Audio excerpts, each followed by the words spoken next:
live and then head over to my channel so I can monitor comments.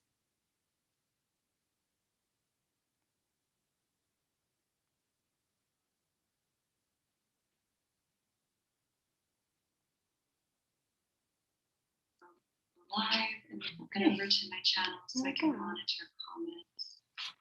And let me mute the live stream. Okay. And great. Okay. I mean, we definitely have sound. So we'll just give people a moment to arrive. Hello, everyone. Great to be here with you. Hello, Paige. Welcome. So lovely to be here with you. Hello, everybody. So excited about this. Oh, awesome. It's nice to see everyone filtering in quick. Yeah. Hey, Kay. Welcome. Swati Nanda. Hello. Oh, good. So many people already joining. Thespian Films. Welcome. Samantha. Welcome. Casey, welcome. Emma, welcome. Oh, awesome. Okay, yeah. I have a feeling there's just a lot of people who are also very interested in this because I've been talking about SRT for ages. Willing to be a volunteer as well. Awesome, Paige. Yeah, we're going to get to that where there'll be an opportunity to do a mini clearing today. So this is great. If you're just joining, if you don't mind hitting that like button, that would be fantastic. It really helps the content to get circulated. Hello, Pamela, Mia, and Missy. Jess, great to have you all here. Such a treat. And Charlotte, if you haven't already shared the live stream, do you want to share it to your channel? Are you able to? Yeah, I'll go ahead and do that now. So I've already put a post out, but I'll tell everyone that we're actually live. Yeah. So your people have the opportunity to get the mini clearing if they want that. The vent, what's up, girl? And Zaka, welcome. Donna Jean, Carrie, Stacy. It's so great to have you all here. Welcome, Leslie. Hey, hello to Clearwater. Bring some sunshine for the rest of the country and the world. Gemini Princess, great to have you here. Awesome.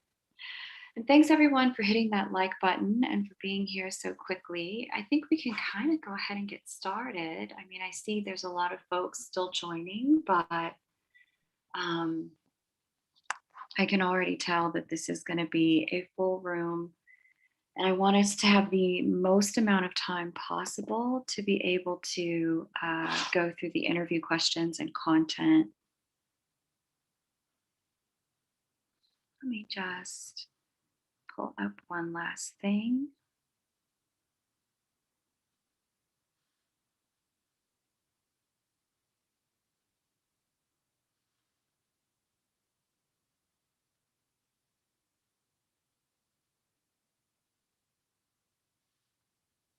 Here we go. Okay. All right. Yay. Okay, good. We've got a really good group here. Thanks, everyone. It's great to be here with you. If you're just joining, my name is Kay Moon, and I'm a Twin Soul Channel and Western astrologer. And this is going to be a video about the modality called spirit release therapy.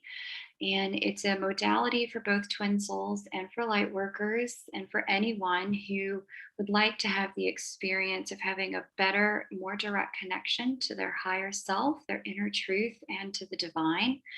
The experience of spirit release therapy is like nothing I've ever experienced before. It is so completely thorough and provides so much information as a spiritual kind of checkup. You know, sometimes you go to the doctor for a checkup on your physical body. Spirit release therapy gives you that kind of checkup on your energy body as well. And I only first heard about and learned about spirit release therapy from Charlotte here of Happy Twins 1111. Many of you are already familiar with her.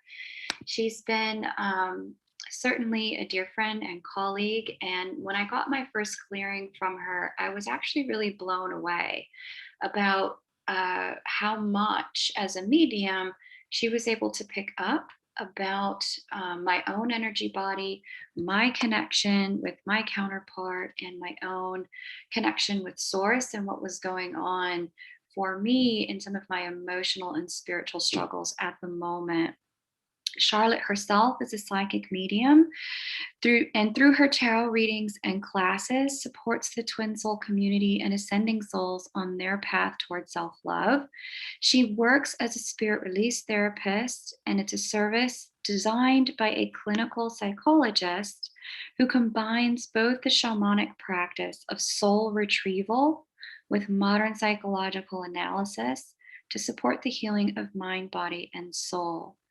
And the modality has been most commonly used to treat patients with mental health concerns, specifically schizophrenia, and it has tremendous results in that regard. I was blown away with some of the research on the website about spirit release therapy, about what can be done for people who are experiencing dissociative disorders, schizophrenia being one of them.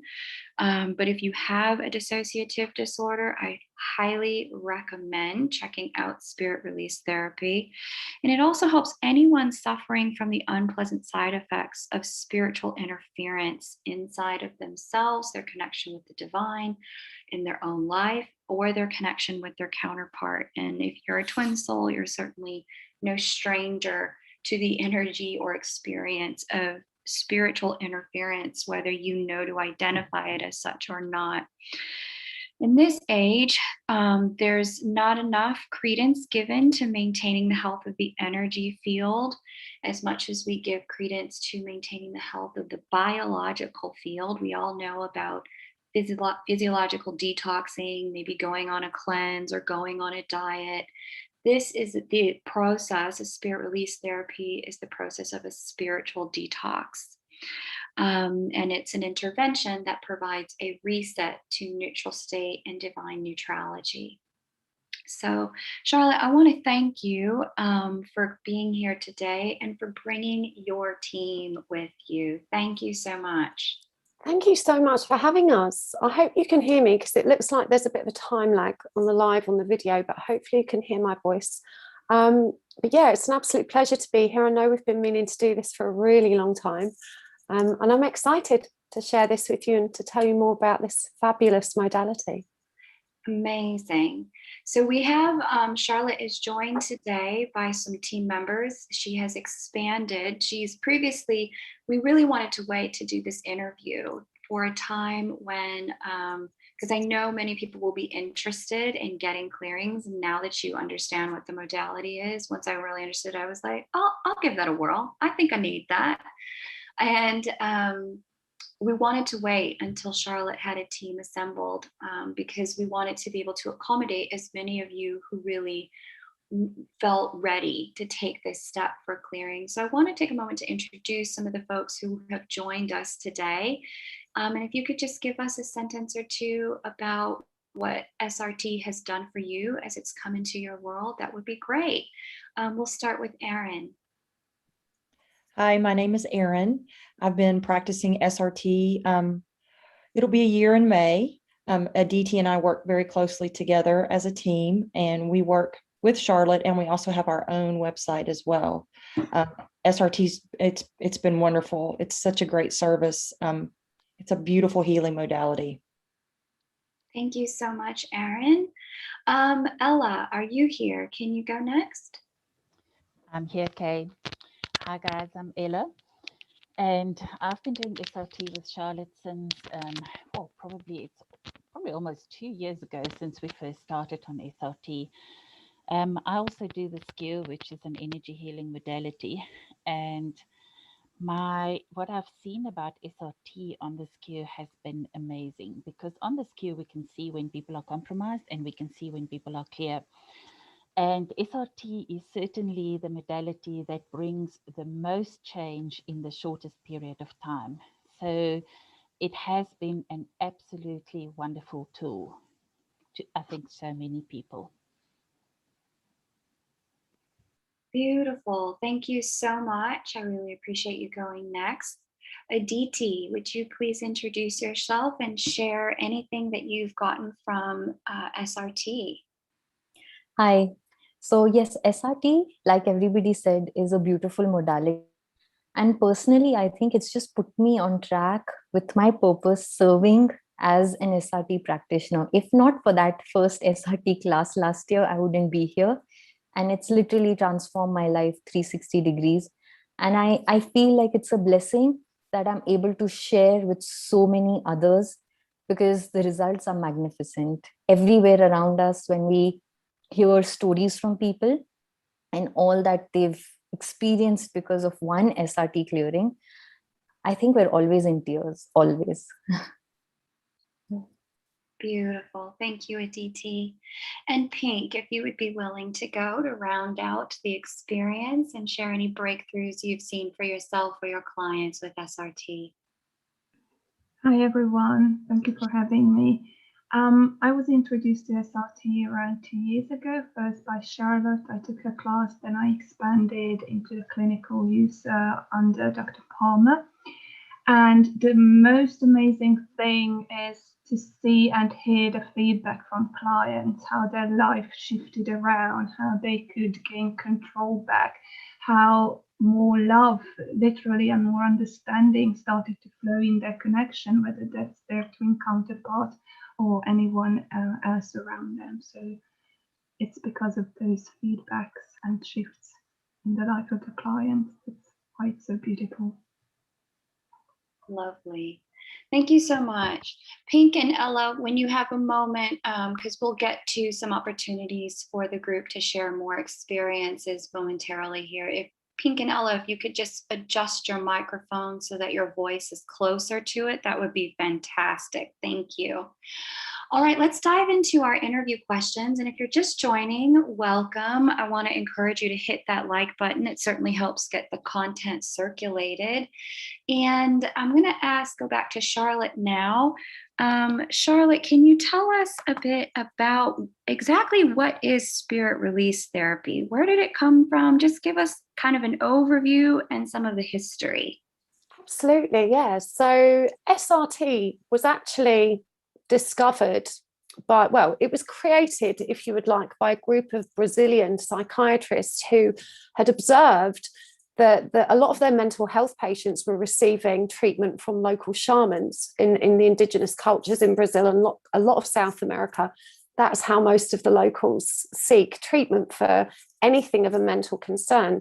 And they noticed it was getting incredible results. So when they investigated it, they basically created a clinical version of that practice, working with the psychiatrist who facilitates the session and a medium who actually does the clearing work. So it's essentially a clinical version of the shamanistic practice of soul retrieval, which is where we look at broken fragments of self. Over the years, a gentleman called Dr. Palmer, who's an English chap, he brought it to the UK. I refer to him as the godfather of SRT in the UK. He's absolutely incredible.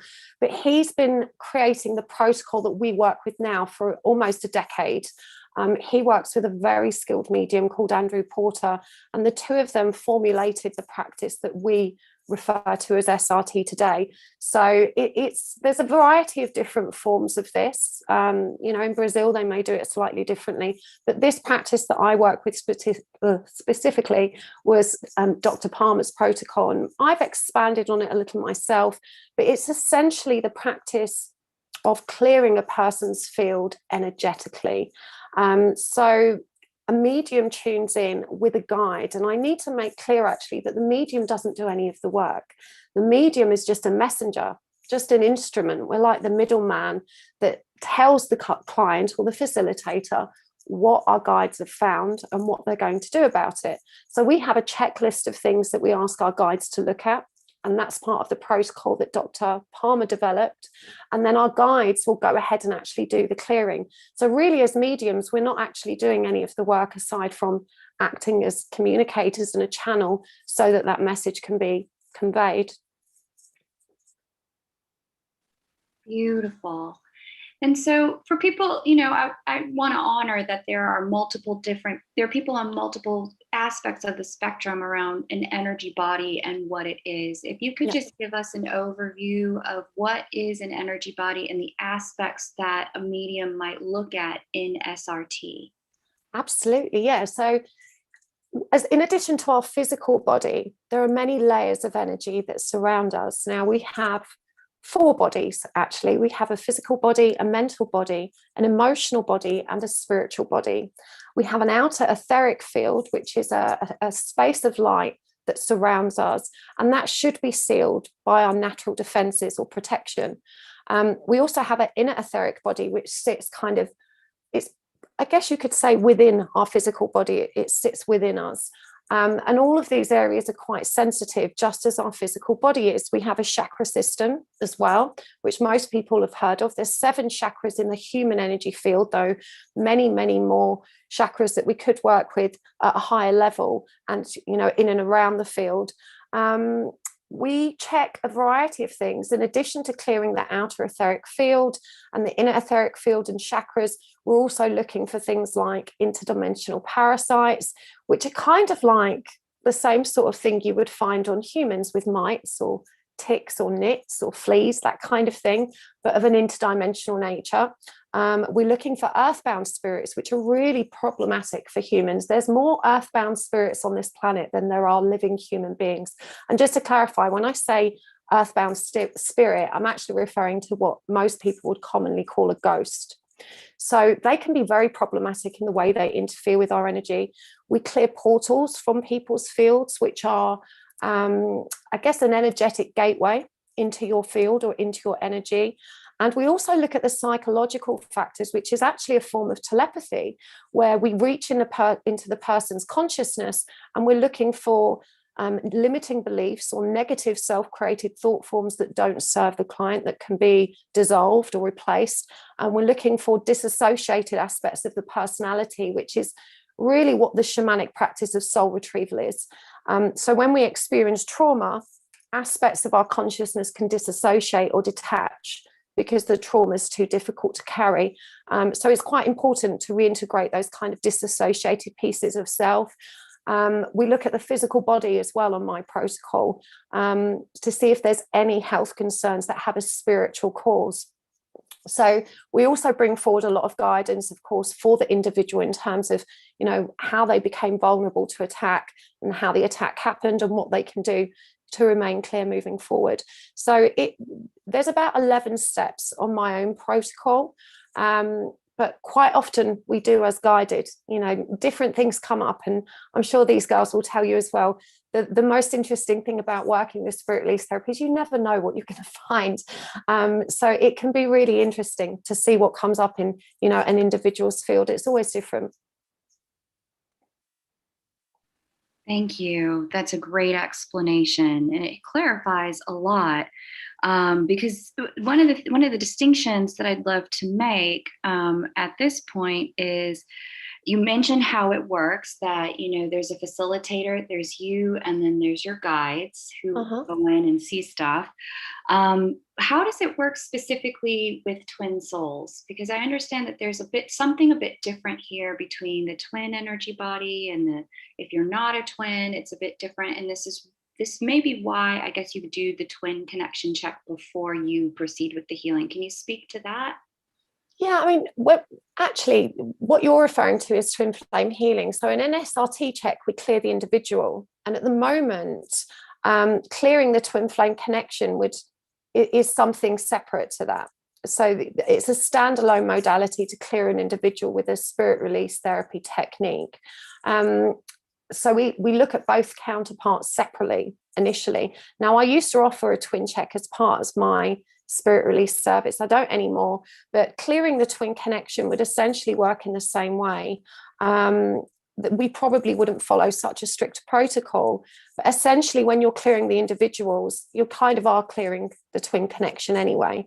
If you think the connection is made up of those 2 individuals, so by clearing them individually and restoring their sovereignty and the clarity of their field, you're creating a clear connection for them. So whilst we don't necessarily work specifically on the twin flame connection, the work we do on each individual is really important for the overall health of the connection.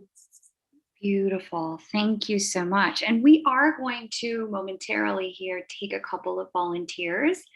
So if you know that you have wanted to, just trial run this and you're open to sharing a bit today about your experience with it, we will be taking volunteers. So stick around once we finish the interview questions, because it may be your day to get cleared. What clues, and this is kind of a question for everyone, what clues have you seen that a person may need a clearing? That's a really great question.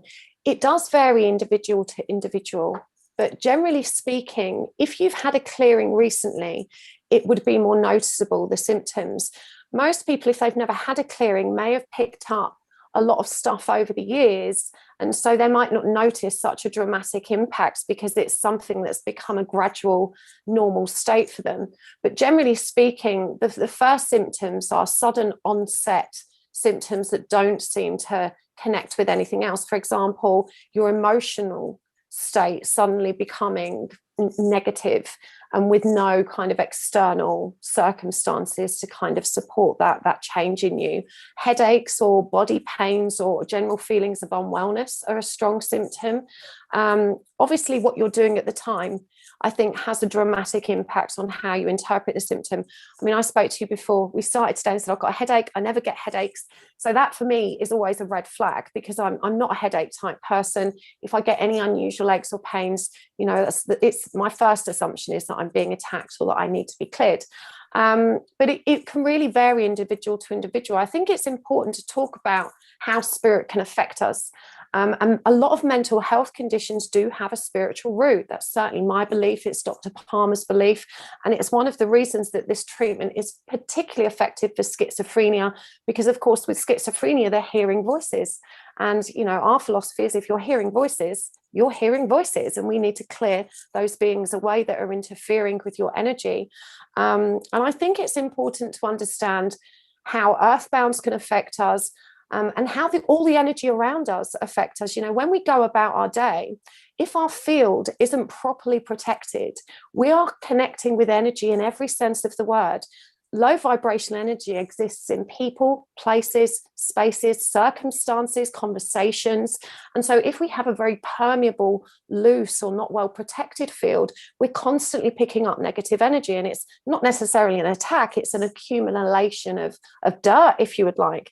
If you went walking around naked with no clothes on for a few weeks, you'd have minging nails and feet, and you wouldn't be in the greatest health. And it's kind of the same for your energy bodies. So the first thing is just being exposed to low vibrational energy. As whatever we're doing, it happens to all of us. But deliberate attacks are generally more easy to spot if you started with a clear energy field.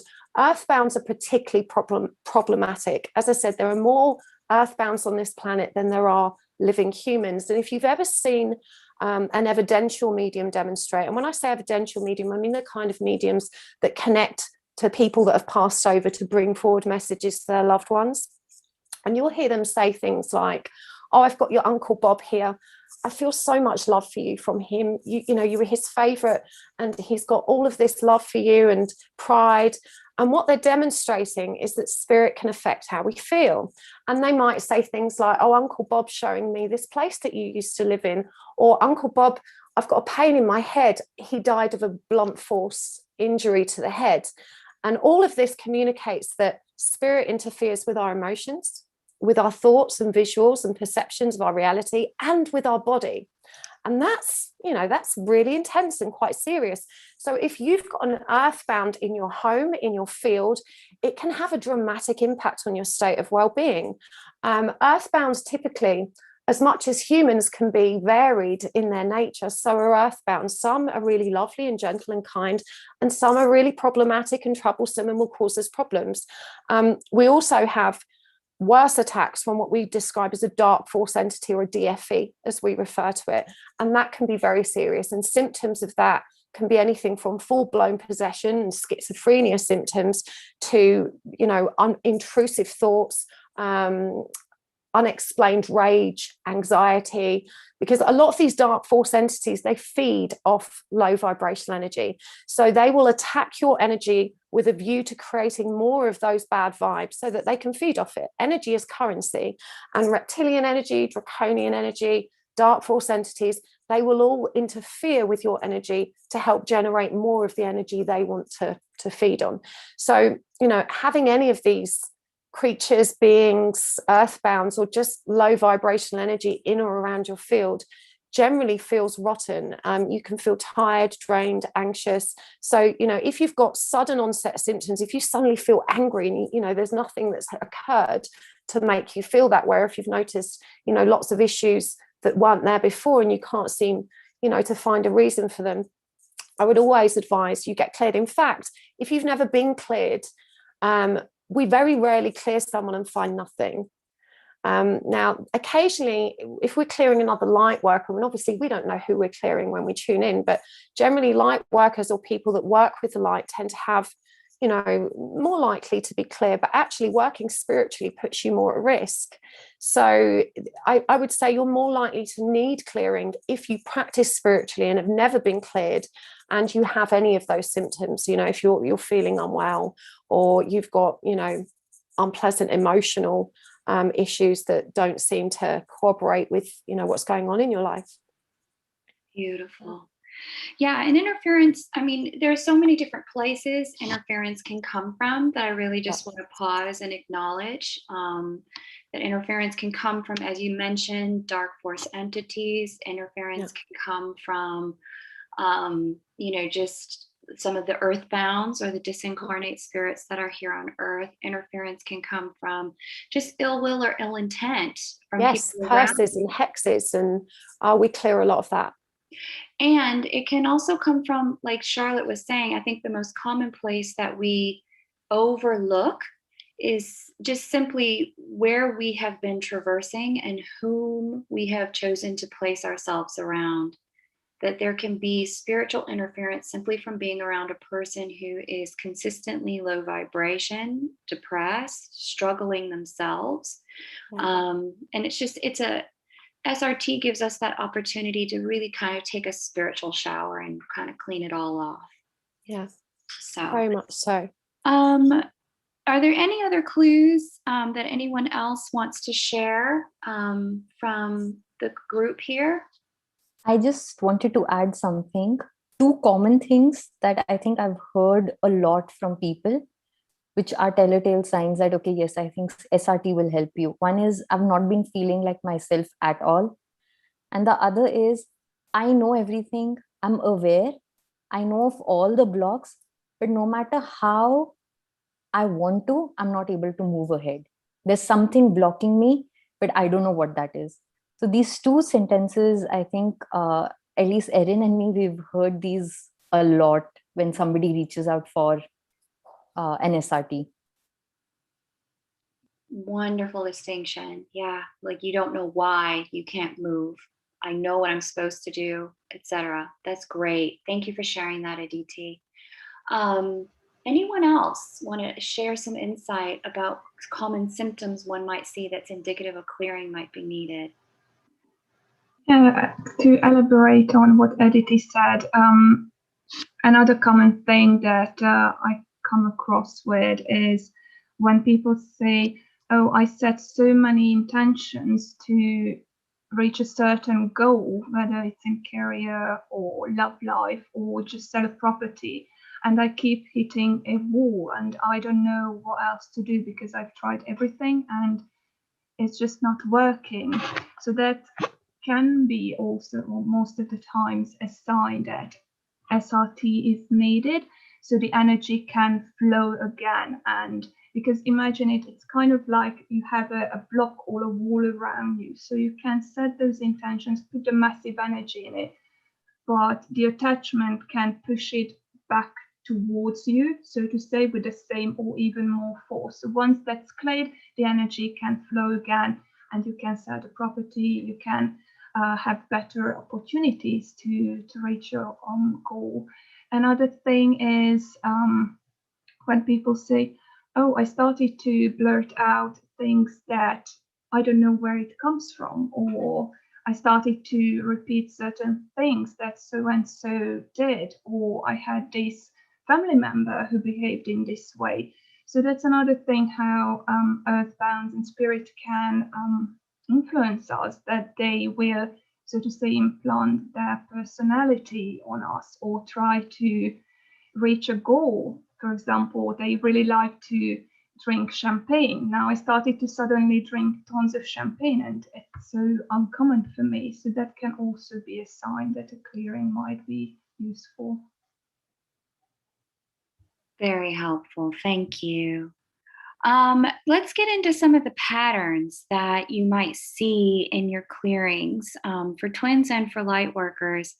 What kind of things have you seen as very common experiences and things that they present with, that it just, it could be a symptom, but it could also be like, here's something that people are doing that they don't even realize opens themselves up for spiritual interference?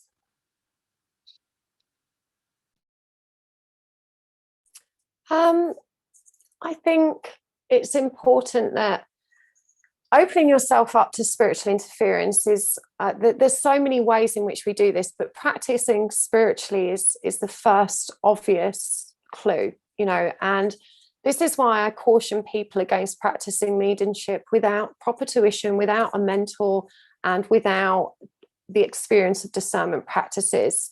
Opening your channel to spirit is a very risky thing to do if you don't know how to stay safe and you're not able to identify what kind of spirit you're communicating with, because, you know, they're really sneaky. They're not going to come in and say, hi, I'm evil. You know, they're going to come in and pretend to be your best friend, and they can make you feel very empowered.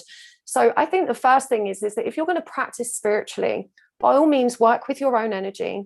You know, work in meditative practices, work with animals. They're usually very, very trustworthy. But when it comes to communicating with beings, don't do that without proper tuition and mentorship. That's I mean, some people open up naturally as mediums. And if that happens to you, seek support. You know, most areas have a local spiritualist church where you'll find lots of skilled mediums. There's a huge online community for these kind of practices. Seek support, be part of a network of mediums that can help keep you clear. Often as mediums, we don't know that we're interfered with, because, like I said, spirit's very good at altering your thoughts, altering your feelings, altering your perception. So we need to be part of a loving community that can keep an eye on us and identify when our energy is off as well. But as a general rule of thumb, lots of things that we ingest can also have a dramatic impact on our natural defenses.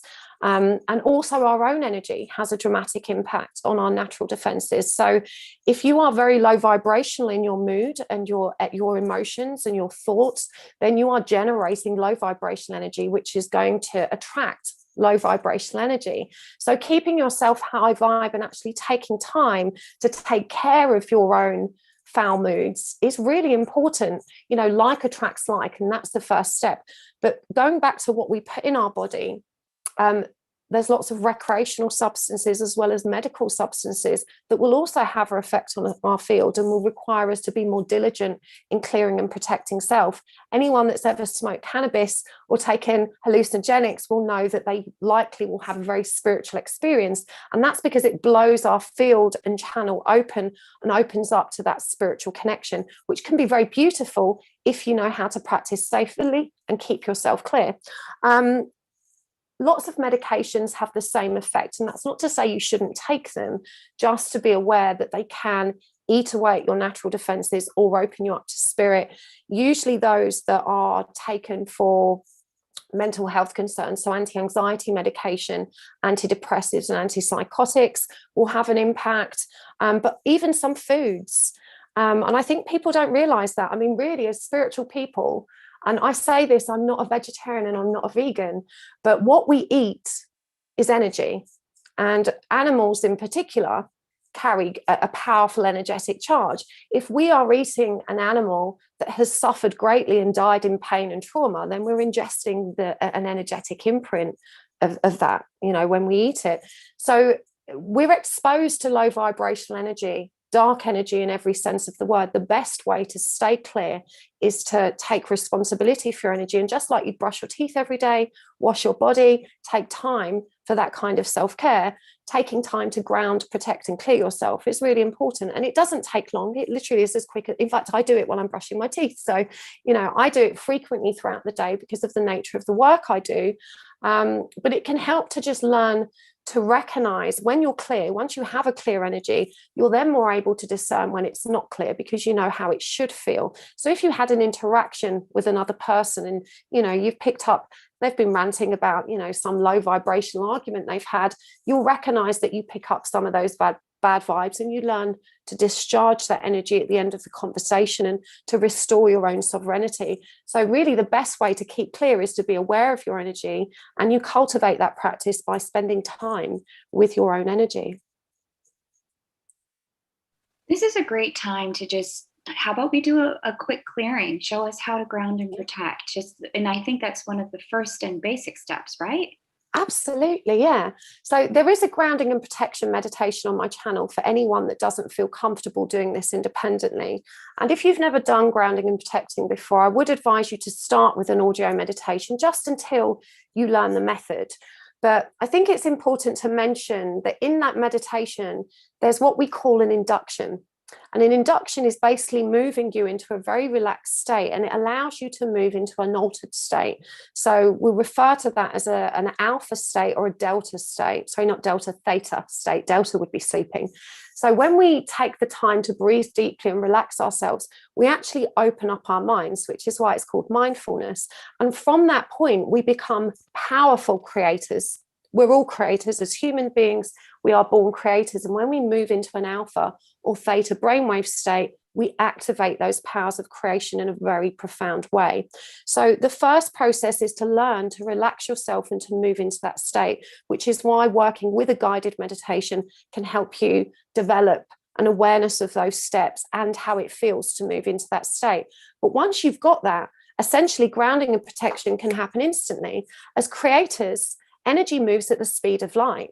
So even though in the guided meditations and our practices, we use visualizations to support our focus and intention, actually it's not necessary. When we say I'm grounded, I'm protected, if we're in the creative state, it just happens instantly. So, you know, as I said, I ground and protect while I'm brushing my teeth, and I visualize the light, but it happens at the speed of light. It's just like light bombs going off. It's not something I have to labor over, but that's because I meditate frequently, I practice frequently, I'm able to move into that altered state in just a few breaths. That's what you really need to practice. It's learning to activate your creative state so that you then have the power to maintain your own energy and to manifest whatever other energy you need, healing energy, you know, any kind of energy. But grounding and protection is an intention. And our superpower as human beings is our creative power and our strength of will. Nothing can actually override our strength of will without our permission. So when I say I'm grounded and protected and I'm safe, and so it is, as long as I have a strong will and I truly believe that, I'm grounded and I'm protected.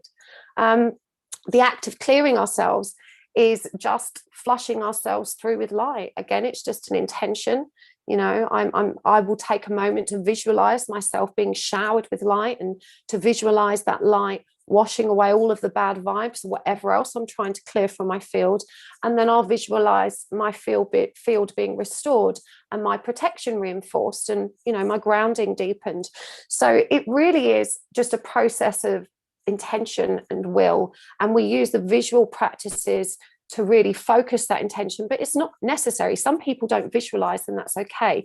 You can just feel into it in any way you want. But the key thing is to learn to activate the creative state by, you know, relaxing yourself into an alpha or theta brainwave state, which is essentially a meditative state in which our conscious mind connects with our subconscious mind, and our mind becomes whole. Yeah. Does that make sense? 100%. Very beautiful. And I'm going to link now for everyone the link from your channel to the grounding and protection meditation. So if you're not familiar with Charlotte's channel, she's over at Happy Twins 1111, and you can find readings from her there. And her grounding and protection meditation it's the first thing you'll see on her channel at the top. So there's that, very beautiful. Is there anything, is now a good time? Because we want to get to the mini clearings, but before we do that, we'll have an opportunity to volunteer. So just hang tight if that's you. And we'll also have an opportunity for viewer questions and answers. Is there anything anyone else wanted to add from the team here that you've been holding and you want to make sure we share? I think I just wanted to. Oh, go ahead. Yeah. So both of us noticed a very significant trend in twin clearings, and it was very interesting, and we thought we should share that. That sometime end of February, last week of February, we noticed that majority of the DMs were clear and beautiful. Okay, their energies were beautiful, and the DFs were compromised. And at around the same time, Kay, you had a video. I can't remember if it was a new moon or a full moon, but the title said role reversals. And it just hit home for both of us. It hit home, and we were like, okay, we began a research. We kept a tab on all our clearings for that period. So entire month of March, we noticed that pattern where the DMs were in a very good place, and the DFs were a bit shaky, wobbly, filled with rage, anger, all those sort of emotions. So that was something that we really wanted to point out. Thank you for sharing that. It's interesting because I've had many conversations both with Ella and Michaela from the SKIO team, and also with Charlotte as well, that there can be patterns and waves that move through the collective that are astrologically based, that there's, because we're all a part of the entire ecosystem that the divine built here. This planet, all the other planets, it's one ecosystem, and our cells are a part of it. And so you can kind of see sometimes as the planets move, patterns that unfold inside the collective that I've heard from people who do SRT, from the SKIO team. I've heard like, wow, we've seen this pattern unfold among the divine feminines or among the divine masculines. What exactly is going on, Kay? And I'll say, oh, well, it's this, this, and this. And this particular year, I've been speaking about it a lot inside of the videos for each new and full moon. But for the divine feminine collective, there's a very particular transit that has been impacting them heavily this year, and it's Neptune square the divine feminine. And Neptune's dissolving energy, Neptune's foggy energy, Neptune's illusion-making energy, but also connection to spirit energy at a 90-degree angle to where the divine feminine is sitting in the chart for the majority of the year is going to provide that loosening of the grip for the divine feminine. It's going to provide that, uncertainty and shakiness. And I was a little late on the Aries new moon video, which is the divine masculine's new moon. I just posted it on the channel. If you're new, welcome. Please subscribe, because you'll be able to chart these energies for yourself and find your way to neutrality and peace with it, and understand how to use it in love and light. One of the things that is happening at this time for divine feminine energy is an invitation to surrender. And that's one of the highest vibrations you can get with Neptunian energy, is a deeper cut, a deeper understanding of surrender. But because we're being asked to relinquish even more of our inner divine masculine energy as part of our union with self process, you can see that show up in a destabilizing way inside of your SRT sessions, because of the ways that if we're not used to running that new frequency of surrender, we can start to grip at shadow patterns. We can start to grip at pain patterns. So I'm glad that you brought that up, because when we're gripping at some of our shadow patterns, that's one of the ways we can expose ourselves to spiritual interference. And this is one of those things that becomes very helpful if we want to transmute and get into light. SRT can help us get there. So thank you so much for sharing that, because some of this stuff really is, you can see it with the planetary patterns. And I'll mention it frequently in my videos. This is a great time to get an SRT. You should get an SRT at this time. And so now you know what I'm referring to when I say get an SRT, I'm referring to this. So thank you for bringing that up, Aditi. Anyone else want to share? I had one other brief thing to add. Just speaking about light workers in general, I feel like it's important that we just let everybody know who is a light worker that you are more vulnerable to attack just by nature. Your field is more sensitive because you're more than likely an empath. So light workers in general have got to be super careful with their grounding and their protecting. And they usually are more sensitive and can tell when they are compromised. But I think it's very important that if you are a light worker, you are aware that you are more sensitive to attack, because you're the light and you're bringing light into the world, and the darkness doesn't like that. They want to extinguish that. So it's very important that you protect your light, and be mindful of your light and guard your light. So I just wanted to mention that as well. Yeah. I'd like to add to that, actually, because when I was learning Reiki, a lot of Reiki practitioners believe that Reiki protects you, and it doesn't. So Reiki practitioners, many of the people I clear are Reiki practitioners that have been opening up to give Reiki, opening up their field, their channels to give Reiki to numerous people, not realizing that the Reiki light isn't protecting them, and that, you know, they have to take other steps. So if you practice any form of energy healing, obviously working with high vibrational energy, as Erin said, is actually attracting dark energy, because they want to stop what you're doing. You know, they don't want to, you know, for more light to be cultivated. So it actually is like a beacon to dark forces who will try and interfere. So any kind of spiritual practice, as Erin said, but in particular people working with Reiki energy, because it is a very common misconception that we're told when we learn Reiki, the Reiki light will protect you. It takes 2 minutes to ground and protect. So even if you've been told that the Reiki light protects you and you trust your Reiki master, ground and protect anyway. Better safe than sorry. May I add something, please, Kay? Please, Ellen, if you could come just a little bit closer to your microphone, that would be fantastic. Okay, I'm right close to it.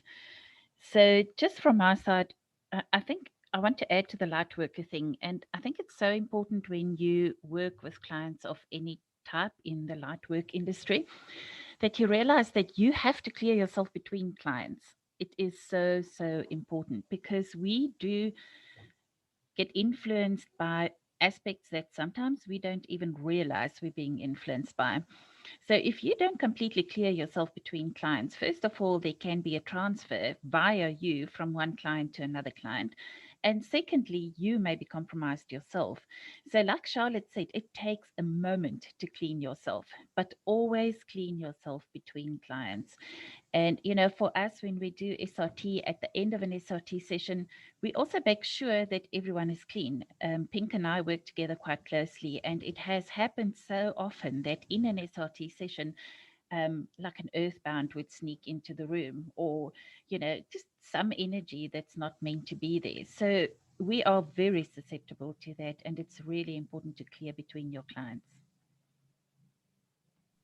It's actually a practice I only just began last year, to making sure I set aside time to reset and clear in between each client. And I notice the days that I don't get round to it for whatever reason, don't do it, I am wiped the rest of that evening and the following day. And the days that I'm actually able to do it, that evening I have energy to do other things, and the next day I have space and ability to do other things as well. So I'm so glad you mentioned that, Ella. Thank you. Can I add something else too? Please, and if you could come just a little bit closer to your microphone, Pink, that would be fantastic. Sure. I hope you can hear me better now. Yes, go for it. Yeah. So when you do your grounding and protection. So people usually protect themselves and maybe their loved ones, but it's been kind of a pattern that most people would not think that technology affects us hugely. So just remember that spirit and energy is not bound by space and time, and they can travel in an instant, huge distances. So when you're on your phone or you have a Skype, Zoom meeting, or watching TV, those are actually can serve as channels, and the energy can affect you. So when you protect yourself, it's always really good thing to just quickly set the intention, ask your guides, higher self to put protection around your devices as well, so you can be completely protected throughout the day. I'd like to add to that actually, because I've just seen someone in the comments, Madeline Jones, and she's saying about going into a corporate environment and shining light, you know, to clear and ground meetings and situations. And actually, when we create light for ourselves, when we ground and protect for ourselves, what we're essentially doing is clearing our own energy field, but our energy field is expansive. We can move it in, we can move it out. And so you can extend your light into the space, and you can also flow light into a space and to other people. And actually energy workers that are practicing energy work, it can be very interesting to do that in a space where there's other people. They usually notice. I love to do it in waiting rooms. I'll start clearing people, obviously with the permission of their higher self, but I'll start clearing people in waiting rooms, and usually they'll turn around and look at you, and subconsciously, you know, they've noticed something even if they don't consciously know what's happening. But absolutely, you know, clearing devices, circumstances, spaces, environments, and groups of people is entirely possible. And you can send light. You know, when you send light with the intention that it's received by the recipients for the highest good, it can never do any harm.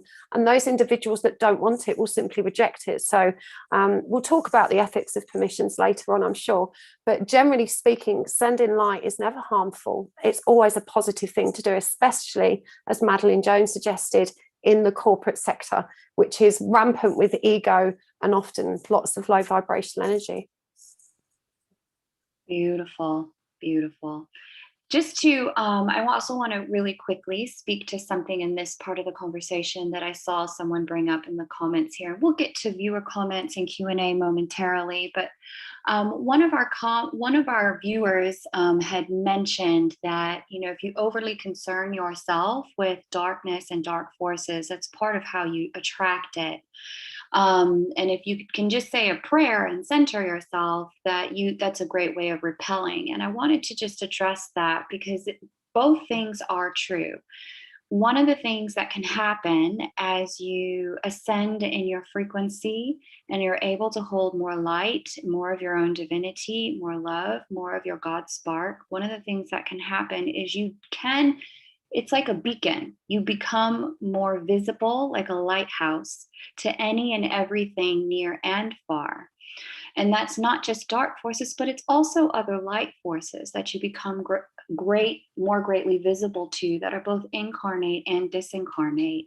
Secondly, one of the things that my guide showed me can happen as you are ascending and you work with more light, become more light, is our field has more cohesion to it. There's a way in which the field starts to condense just a little bit. And so some of that is a built-in protection, and simultaneously, it is also necessary to do external protections, to map it out, to intend that you are protected, to set yourself up with grounding, to take a spiritual shower. Both things are required. I wanted for anyone who's really afraid or overly concerned, like, oh no, I'm becoming a light worker and I'm just going to be attacked all the time. It doesn't necessarily have to or always work that way, because there are some built-in protections once you are vibrating at a much higher frequency. And I wanted to make sure to share some of that. I want to go ahead and dive in right now, Charlotte. Are you able to walk us through kind of like a mini, can you just walk us through a quick grounding, quick protection for everyone here? Let's do that for the people here. And then let's jump into volunteers. Can we do that? Okay, so a short meditation just to demonstrate. Short demonstration meditation. Right. Okay, so if everyone wants to get comfy, the best way to ground and protect is to make sure you have your feet on the ground. If you can do this outside, that's even better, but it's not necessary. If you can't get outside and you want to, bring nature into the system, you can use crystals, plants, rocks, a branch, a stick, anything from nature that you hold will also support you in your grounding. So just take a nice long deep breath for me. And when we're breathing in order to meditate, we take the air in through our nose, roughly for the count of 2 or 3, and then we exhale all the way out through our mouth. And you want to be breathing in nice and slow. So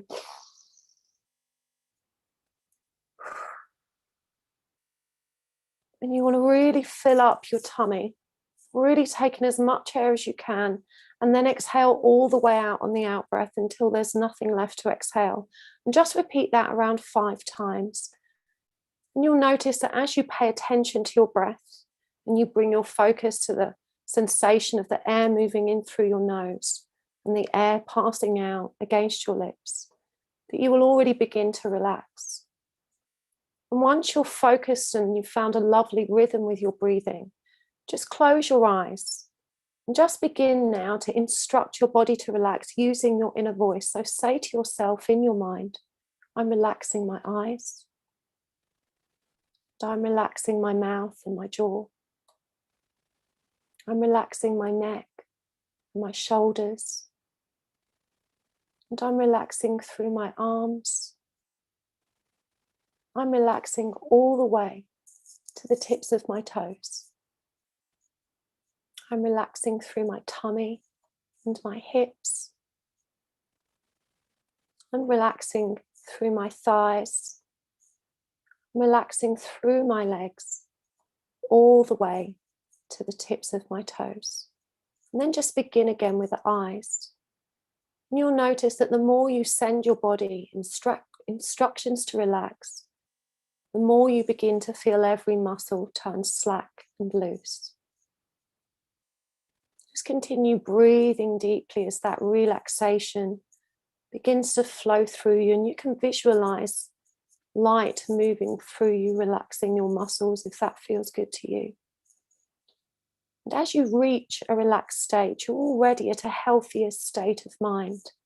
So just imagine in any way which is right for you that you have roots now growing from beneath your feet. And just send them all the way down into the earth. Imagine them going through every layer of the earth's crust until they reach the earth's center where there is light. And just allow your roots to entwine themselves around this light and to begin drawing it up towards your body, so that you're filling your body with this lovely grounding earth energy. Just taking a moment to thank Mother Earth for this grounding earth light, and to set the intention now that you are grounded. And once you feel that that earth energy has filled up your body, you can turn your awareness to the beautiful bright light above your head, a flow of pure unconditional love from Source. You can just allow your crown to open up to receive this light, allowing it to flow into you now, blending with that earth energy, filling you up with pure unconditional love. Just allow the energy to begin expanding outwards as it goes, clearing anything from your field that should not be there. And to assist in this process, you can say to yourself in your mind, I now rescind, renounce, recant, revoke, denounce, destroy, and uncreate all energy in my field that does not serve me for my highest good. Just allow that light now to begin forming a bubble around yourself. And just imagine that it is clear and bright and that you are safe and protected in this space. And you can seal this bubble with a shield to reinforce your protection. So just imagine a shield of gold or silver or any other hard substance that feels good to you. You can be as creative as you like to just seal this bubble up. And again, say to yourself in your mind, I am safe. I am protected. It is my will. And so it is. Okay. It's pretty quick. 3 minutes. Love it. Thank you. That was beautiful. Oh, brought us a sense of peace. I hope all of you were able to receive that. I just want to add that that might have been too quick for some people and too slow for others, and how we move into that altered state will be different for the individual. So when you're listening to a guided meditation, if you're the kind of person that starts to fall asleep, that means you need a shorter induction. You don't need to relax as deeply. You're moving into the deep trance state very easily. So you want to spend less time on that breathing and relaxation, and you can probably get there very quick. If you're the kind of person that finds they can't relax and their mind is, working at 1,000,000 miles an hour, questioning everything or interfering with the process, then you need a longer induction. You need to spend more time on the breathing, and a deepener for those of you that get distracted by the voice in your own mind. A good deepener is to count. When we count, we engage the critical bifactor, which is the part of you the part of your mind that's interfering with the process and speaking to you. So when you're counting, that part is kind of made busy. So just to recap, if you fall asleep, if you get too sleepy when you meditate, shorten the induction. You don't need to relax as deeply. If you find that you can't relax, count and spend longer on that meditative, relaxation part. Love it. Thank you. We're going to jump into viewer Q&A in a moment, but now that we have had this opportunity, we're going to do 1 or 2 mini clearings here for the group. Yeah. So Charlotte, I will let you select whomever you're guided to clear and guide this piece of the process. And if you could just explain what you're doing and how you're doing it, and the person who's receiving the mini clearing, the only thing that I ask of you at this time is that you are in a centered and quiet place. You're not on the road somewhere driving or in the grocery store, that you're actually in a receptive place for this. And secondly, the only other thing I ask is that you're able to share with us after you're done here in the chat what your experience was once they've completed the mini clearing. If you're open to it, go ahead and let us know here in the chat. Charlotte, feel free. Sure. So before I begin, I just want to make clear to people how these clearings actually happen, because today I'm going to be working, because I've got these lovely ladies here holding space for me. I'll just go ahead and work with my guides. But usually when we offer this service, we work in pairs as a medium and a facilitator. And the facilitator asks the questions and the medium tunes into the guide and brings forward the answers. This is a remote service, so you don't need to be present. A lot of people say, oh, when's our appointment? It's like, there is no appointment. You can just get on with your life, and when we sit down and do the clearing, it will happen, and we'll report on it, and then we'll send that report to you. And that'll be either an audio file or a written file. And it's quite a long protocol. As I said, there's 11 steps on there, and we're very thorough. But today, because this is a demonstration, my guides will ask me to choose someone that they feel is appropriate for us to clear in this setting. And I won't be going through all of those 11 steps. I'll just be picking out the steps that my guide feel are relevant to that individual. Okay, so let's have a look. I'm just going to scroll through.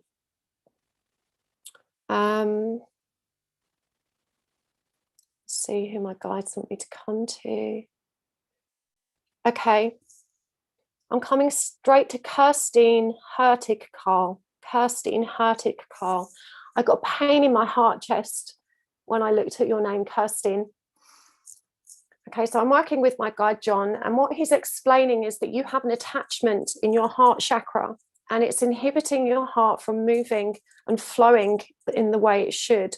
This is actually a self-imposed restriction that you have placed, probably unwittingly or subconsciously, to protect yourself from hurt. So there's been, it's literally a fear of opening yourself up to love. And so people may perceive you as being not very intimate or emotional, or having quite a cold or what's the word? A cold disposition, someone that doesn't, express themselves in an emotional way, or a poker face kind of person that doesn't show their cards very easily, as opposed to someone that would wear their heart on their sleeve. So we're going to bring that back into balance for you. My guides are going to go ahead and clear the remainder of your chakras, but they're also bringing me to your outer etheric field. And this is normally the first check we do. So when your outer etheric field has anything within it that shouldn't be there, we say that you are not sovereign. And that means that you are not in full possession of your soul and all of your energy and its faculties. So it's very important, if we find that you're not sovereign, that we clear what's there. And what I'm seeing is that there's a crack in the upper right side of your aura. It's quite significant, and dark energy is literally streaming in. Now, thankfully, there are no attachments here. Nothing's actually come in and attached itself or attacked you, but there is a lot of dark energy that's streaming in that will dramatically impact your mood. This will create feelings of, let me just check what it's doing here. So intense anxiety and also anger. So you may find yourself having quite strong reactions to what would have otherwise been easy situations for you to navigate. So they're going to repair your aura and flush through that light, but they're also asking you to be aware of the low vibrational energy you generate for yourself. So I'm being asked now to look at your inner etheric field, and that's very cloudy around the headspace. Again, there are no attachments here, which is really positive, but you are creating a lot of low vibrational energy yourself. And this occurs, it starts with your thoughts. So remember, as human beings, we're creators, and our thoughts plus belief equals creation. And you have a particularly low opinion of yourself. So you need to sit with the energy of self-acceptance and cultivate self-love affirmations to help counteract this negative cycle that at the moment is generating a lot of energy that's impacting you there. I'm also drawn to your feet. There are some intimate dimensional parasites in and around the feet. This might present physically as a fungal infection like athlete's foot, or some kind of itching or peely skin, or maybe a fungal infection to the toenail even, but it's quite heavily concentrated around the toes and the underside of the foot. So we're going to clear that away as well. Okay, that's good. That's good for Kirsten. That's what we need to do today. Should I do another one, Kay, or do you want to speak to Kirsten? Yeah, Kirsten, if you could share what, any resonance that you're aware of consciously, or what the experience felt like on your side, so that people who are new or unfamiliar with SRT can get a firsthand kind of idea, that would be great. And while Kirsten's typing out what she's going to relay back to us, it would be lovely to go to the next person. Is there anyone from the team that wants to add anything that they cleared or that they noticed in the process of looking at Kirsten's energy?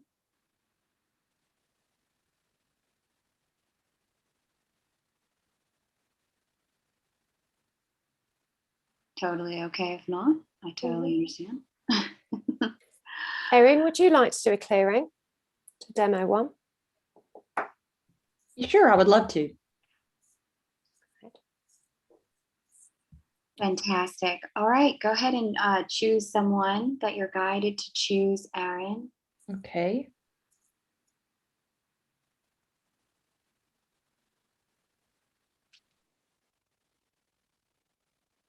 I'm going to go with Chelsea Parker.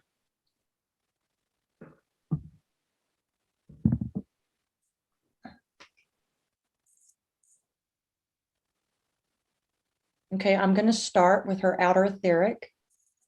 She is sovereign. There is a small tear at 5 o'clock, so we will repair that. And her aura is a bit depleted, so we're going to reinforce her aura. I feel like this depletion has caused some fatigue for her of late. Now we're going to look at her inner etheric.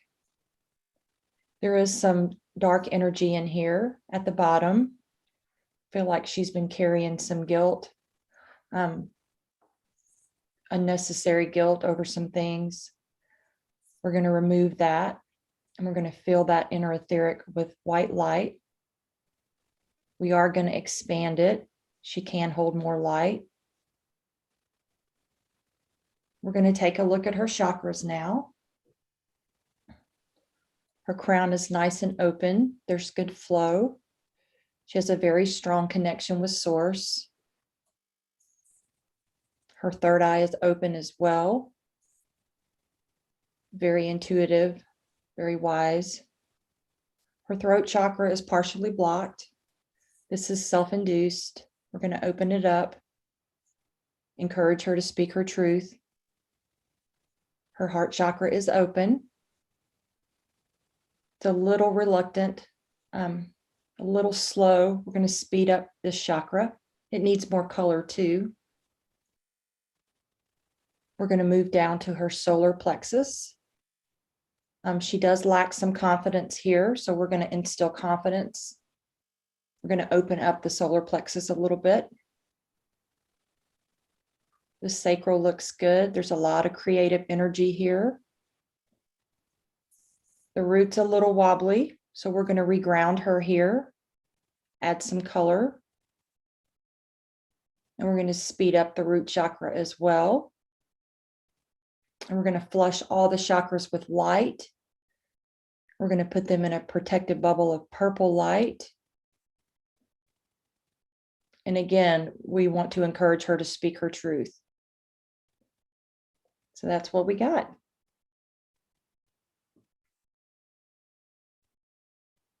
Lovely. And if there's anything you're willing to share there on the receiving end, that would be fantastic. That resonated for you, what you experienced. Erin, you did a great job. Thank you. And Charlotte, thank you for facilitating all of this for all of us. Thank you. So welcome. I just want to say all of these ladies here today, every single one of them is incredibly gifted in this work. There's a reason that they're part of my wider team and that we work together. And when you book a clearing from me, I will do most of them. But as those assignments come in, I'm not the right medium for everybody. And it's not, that's not true. My guides aren't the right guides to clear everybody. So the cases are assigned based on who the right practitioner and guide team is right to clear the specific issues with, any given individual. So all of these ladies, support my work as well. When you book a spirit release therapy clearing with me, you may be cleared by me. I probably do just over a third of them, but the rest are distributed between these ladies as well. They've all trained with me. Most of them also have experience of training with Dr. Palmer as well. And they're all incredibly gifted. The feedback we get is amazing. As they said at the beginning, we're often crying happy tears because it's so moving to hear what a powerful impact you've had on another person's life. I say we facilitate that. Really, the guides take the credit. They always just jump in there and say, remember who you are. It's like, I'm an instrument. Okay, I remember. But it's incredibly special to do this work and to support people this way. So I know that their links are in the description box below as well. If you feel drawn to a specific medium, you can book with them directly on their own websites, and I encourage you to do so. They're absolutely incredible. Beautiful. Let's do a little bit of viewer Q&A before we wrap up. And as you guys, now's the time if you've had questions. I've seen many of you share really amazing questions. I'm not going to be able to scroll back up and get to all of them because the chat will only scroll back so far. So if you've got a question, please repaste it here now. And while we're queuing up questions, I want to go ahead and ask Charlotte, if people want to get trained, how do they get trained? If they're finding that, okay, this is speaking to me, I can do this. How do I find my way to learning? That's a tricky one right now because myself and Dr. Palmer aren't offering classes at this moment in time. However, we both will in future. But the most important thing is, if you want to practice SRT, is to really develop your mediumship skills first. This is not a treatment for this is not a modality for the faint-hearted. You have to have a very, very trusting relationship, working relationship with your guide. You can't do this work if you're not connected to your guides. And you need to have a very high level of discernment. You need to be confident that you can be religious in your grounding and protection routines. So the best thing you can do at this stage is to get that support to really boost up your mediumship. If you're already a skilled medium, sign up to the mailing list on my website and join Dr. Palmer's Student Alliance on Patreon. I will put a link to that on my community page later because I don't think I shared it with you, Kay. But Dr. Palmer does online practice sessions for $9 a month. I believe there's usually 2 sessions a week. You can attend those sessions. You can watch SRT therapists practicing, both beginners and very experienced people. Dr. Palmer attends lots of these sessions himself. And then there's a lot of discussion around the cases that they're working on. It will give you a really broad perspective of how different mediums operate with this service, what the protocol looks like, and what kind of things we come up against. Dr. Palmer has an excellent book on the topic of spirit possession and spirit release therapy. And that's more of a reference book that helps you identify the kind of things that you will find. But really, this is something that you need to be part of a group to practice. You know, if you're a medium at home and you don't know many other mediums, don't be tempted to start practicing this on your own without support. Even now, I still work with a facilitator. That's to say, I will very rarely, unless my guides let me know it's okay to do so, sit down and clear someone without another individual with me. You know, we do put ourselves at risk when we do this work. There's a reason it's expensive. We can't do many of these cases a day. You know, sometimes we might have, as an individual, I might have 3 or 4 cases on my desk, but I'll do the first one and it wipes me out and I can't do any more. You know, and I'm done for the day. I can't channel, I can't read because I've done a really hard case. So it really isn't work to be taken lightly. If you want to do this work, you've got to really care, because it sounds like good money. When you see the cost of an SRT case, you think, oh, wow, you know, if I did 3 of those a day, I'm going to be rolling in it. But it really isn't like that. If you do 3 of those every day, you'll be drained. You know, there's a cost to it. And an individual personal cost, because human beings aren't designed either to vibrate at that level. So when we're stepping into that energy and we're vibrating high and we're encountering low vibration energy and we're being attacked, you know, that's serious stuff. It's not easy work. And I remember when I first went to my own classes with Dr. Palmer, and Andrew Porter said to me, this will literally take years off your life, because we're not designed to vibrate at this frequency. And, you know, the human body is doing things that it wasn't meant to do. And there's a cost, you know, there's a cost. So it's not a modality to take lightly, certainly not one to do for the money, because even though it looks expensive, that money is actually split between 2 or 3 people, you know, and we all have to show up and do our bit. There's a facilitator, there's a medium, there's an administrator. It's quite a lot of work behind the scenes. So, you know, don't get in it for the money. But if you want to train, make discernment practice your focus. Join Dr. Palmer's Student Alliance. Keep your eye on my mailing list. If I do an SRT class, I usually only do them once or twice a year. I don't have any plans to do one really soon, but I may do one again before the year is out. And I don't let just anyone come on these classes. You know, you can apply. My guides will let me know if it's something you're ready for or not. If you've got any mental health concerns, or you're using recreational drugs or even heavy prescription medication, this isn't the modality for you, because it's going to be more challenging for you to stay clear. So, you know, if you've got alcohol problems or you like to have a bottle of wine in the evening, this isn't the modality for you. You know, we have to be really careful. And honestly, I'll be honest with you, I was a party queen before I did this work. I love to go out and get wrecked at the weekend. And I can't do that now, because that stuff lingers in my field for days and I can't work. You know, so there are a lot of sacrifices we make as spirit release therapists, and it's not the sort of modality that, you know, you go into willy-nilly. I think it's a fabulous personal skill to have as well. You know, so if you don't want to practice professionally and you are still a skilled medium, it's a fabulous thing to learn, so that you can keep your family clear and your friends clear, and you actually know how to do that. But again, the most important thing with this, please don't ever practice it alone. You need to be part of a network of mediums, because then we know we can take care of each other. You know, if one of us doesn't feel well but hasn't necessarily noticed, because remember, spirit will turn our attention away from the idea that we're compromised. They will do anything to distract us from it. We can get imposter guides, all kinds of stuff, as well as being deliberately attacked. So it's really super important that you're part of a working community of mediums and practitioners that can also take care of you, and we all clear each other, you know. And Dr. Palmer's practice group, if you're one of his working practitioners, you get a free clearing every month as well. Obviously we clear one another as necessary and make sure we're diligent in doing that. So it's not an education to take lightly. If you're up for it, there's a ton of reading that you can do. David Furlong is an excellent person to look into. Mike Williamson, he was actually my mediumship teacher, as well as Dr. Palmer. They've all got books out there. They all work in different ways and they have different perspectives. So you'll get a really, broad view of what spirit release entails. Dr. Palmer has a YouTube channel as well, and there's some great stuff on there, some great content. So I'll link him afterwards as well. But really, get a feel for what it's like, and don't take the decision lightly. If you're impatient to train, trust in divine timing.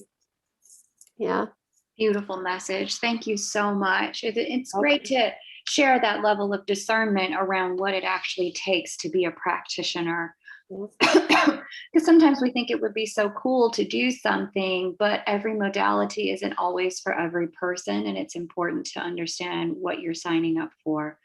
All of that said, let's dive into the questions. I will find Dr. Palmer's website and link it below, along with every other lady's website here. So if you're feeling called or drawn to a particular practitioner, you'll have the opportunity to go to that practitioner's website, book with them. You can also book through Charlotte. And just to reiterate what Charlotte has shared here, that if you do book through her, all these ladies are part of her team. And so depending upon what the guidance is for your particular case, you may find that someone else is the facilitator or clearer for you. And it was what was revealed as what's in the highest good for you at this time. And so you can really trust that these women are working in alignment with the divine, grounded and cleared at all times in order to better serve you. The first question I've got here is, hang on, I saw it and then I lost it. Is there anything someone can do if they feel like there's a dark energy attached to them personally? Is there anything they can do for themselves? And that's from Carrie Meerhoff. Yes and no. That's a really tough question, because there are so many variables, and I think it very much depends on the type of the dark force energy that was attached, the ability and discernment of the individual it was attached to. I would say, if you don't have experience of this modality, even if you're a psychic person, even if you're a practicing light worker, pay for a clearing. I think if you feel something really dark in your field, you can follow the grounding and protection meditation I shared with you, where we clear the field and we use those words: I now rescind, renounce, recount, and so on and so on. You can try that. But if you feel that you're not shifting it and you're not able to restore it, seek help promptly. I don't clear myself. I clear myself every day, but when I know I'm compromised, I know I'm not the best person to clear myself, because I'm compromised, right? So my connection, if I'm compromised, my connection to my guides is compromised. So when I feel really compromised, I don't clear myself. I will get somebody else to clear me. And I'm a practitioner of SRT. So I think, you can certainly try. I will always try and clear myself first, but I am aware that if I'm compromised, all of me is compromised and I'm not the best person to clear myself. So I'd really advise, I know it seems expensive, but we'd spend that money on a doctor or a dentist to take care of our health. In the grand scheme of things, and also, if someone is really struggling and they don't have the funds for it, most of us have a volunteer list. We might not get to you as quickly, but sometimes we will take on cases at discounted rates and so forth and so forth. I'm reluctant to say that now, because we'll probably get inundated with emails. I don't normally advertise it, but just reach out for help. If finances are an issue, some people donate as well. So some people say, I'm buying a clearing for me and I'm putting one aside for whoever needs it next, which is ever so generous, like they do with coffees and stuff.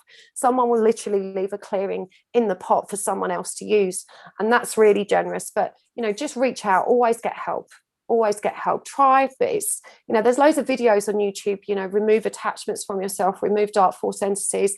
I'm totally against that. I don't think anyone should be meddling with these energies, especially if they're not experienced. And as I pointed out, I don't even clear myself when I'm compromised. So get help.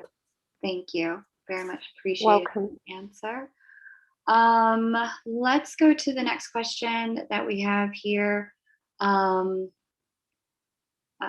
When I receive an SRT, does my twin or counterpart feel the benefits as deeply as I receive them? And if, you know, Charlotte, you can certainly answer, but if any of the other ladies would like to chime in, that would be fantastic about that kind of mutual reception.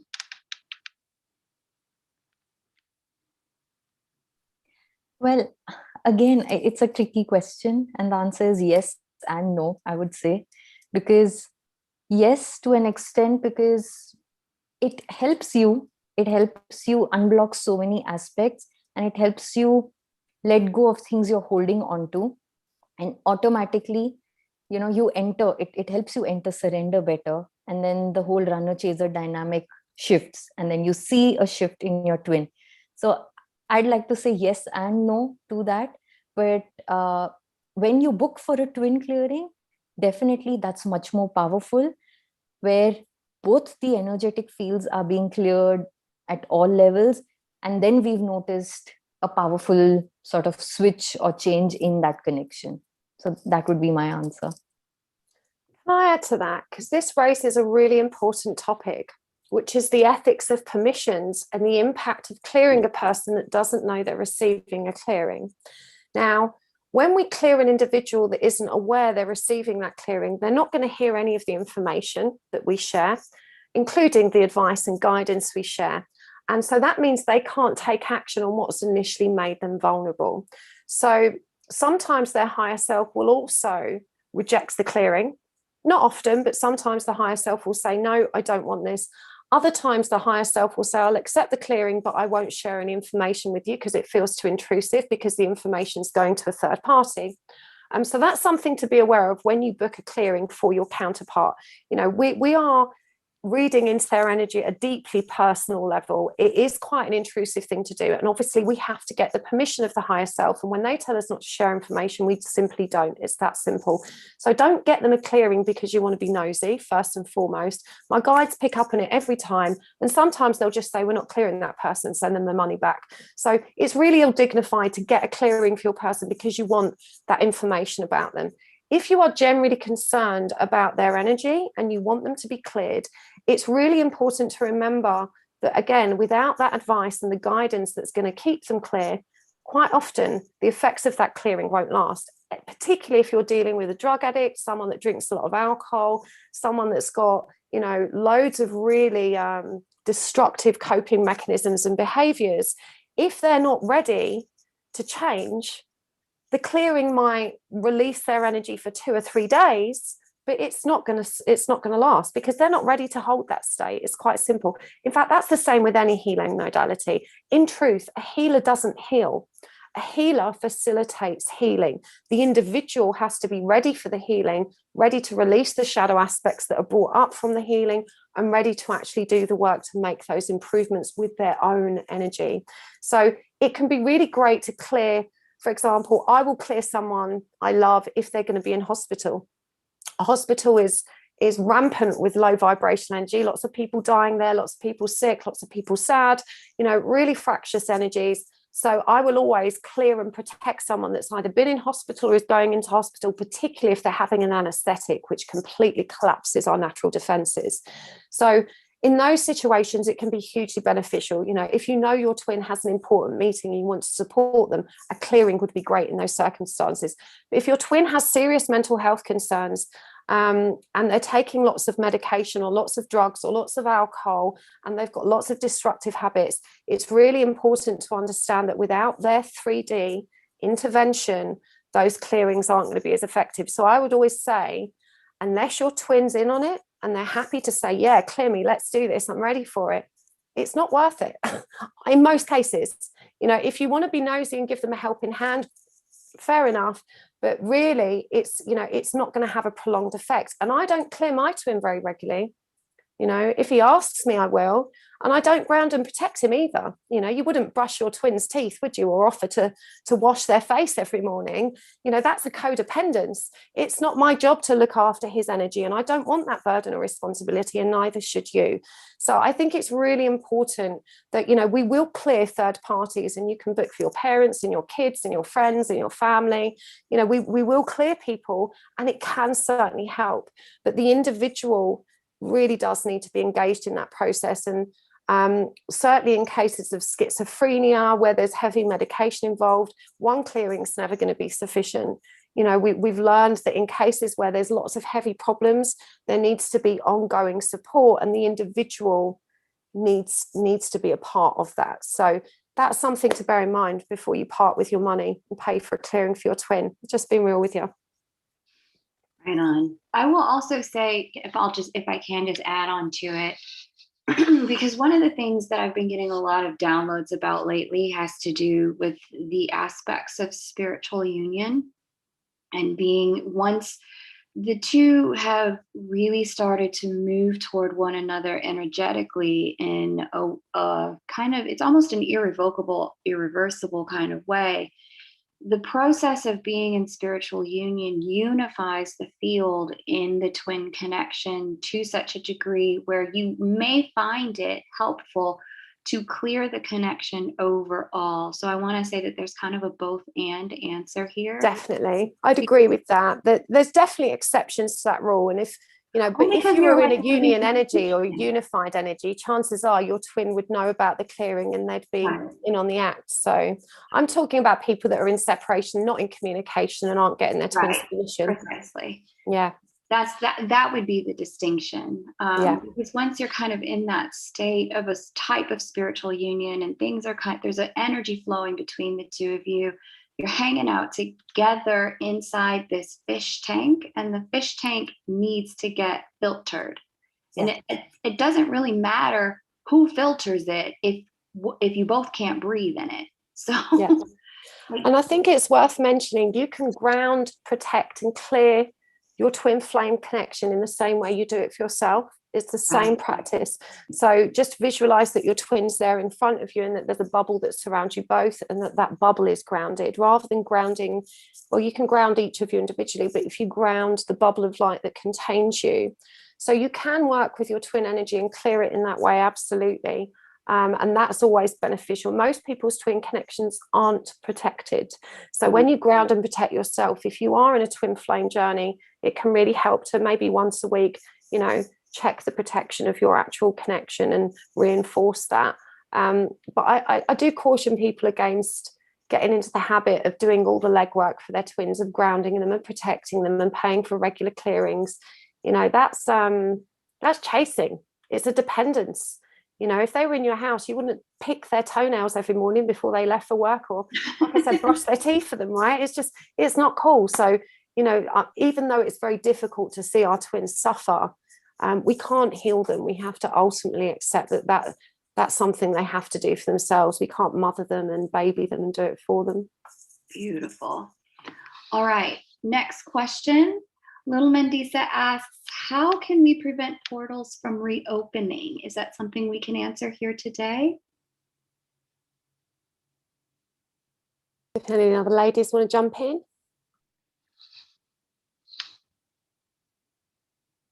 No? Okay.